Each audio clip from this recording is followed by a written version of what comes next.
Yemen's Houthi militant group has claimed to have attacked US and Israeli targets. Houthi military spokesperson Yahya Sarea said that the Iran-backed group targeted the American aircraft carrier USS Harry Truman in the Red Sea, foiling the US plan to attack Yemen.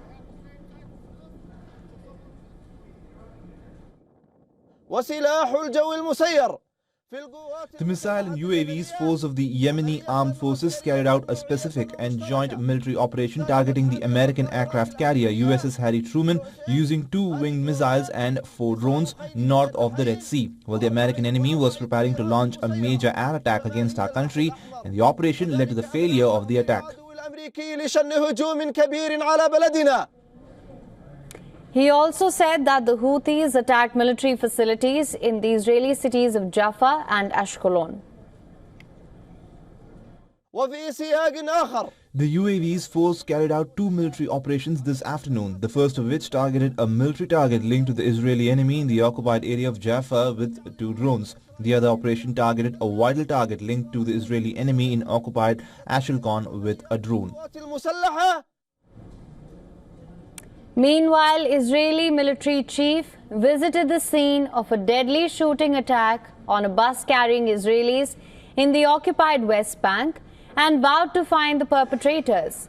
The attack occurred in the Palestinian village of Al-Funduq on one of the main east-west roads crossing the territory. Israel's military and emergency services said gunmen opened fire on a bus and other vehicles, killing 3 Israelis and wounding 8 others. Lieutenant General Herzi Halevi said the clock is ticking back for the terrorists who carried out the attack.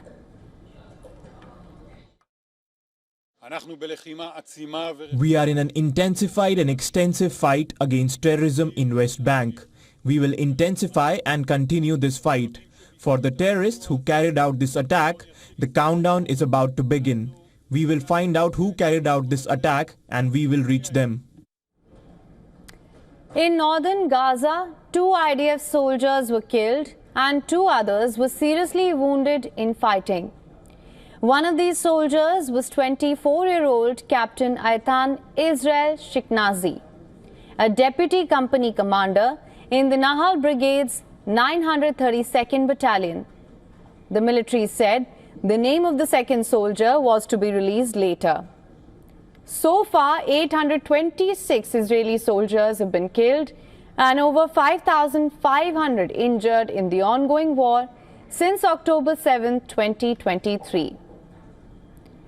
Furthermore, Israel said that Hamas is yet to clarify whether 34 hostages it said was ready to free were dead or alive, throwing doubt on the group's assertion that it needed time to ascertain their fate. The offer from Hamas came as Israel continued to pound the Gaza Strip, where rescuers said 16 people were killed on Monday, taking the death toll in Gaza since the start of the conflict on the 7th of October to over 45,800 and the numbers of injured to about 110,000. Mediators from Qatar, Egypt and the United States have been working for months to strike a deal to end the fighting in Gaza. But both sides have accused the other of derailing the negotiations. In other development, US envoy Amos Hochstein voiced optimism regarding the implementation of the ceasefire agreement between Israel and Hezbollah. He said that the Israeli military started its withdrawal from southern Lebanon border town Nakora, and the withdrawals will continue until all Israeli forces are out of Lebanon completely, as the Lebanese army continues to deploy into the south and all the way to the Blue Line. So this is going according to the plan, maybe not according to exact expectations of everybody in Lebanon or Israel, but we have 20 days left to reach the 60 days. We are going to continue the same work that led to the successful deployment and withdrawal, or withdrawal and deployment Meanwhile, Israeli military vehicles were seen inside the buffer zone between the Israeli-occupied Golan Heights and Syria.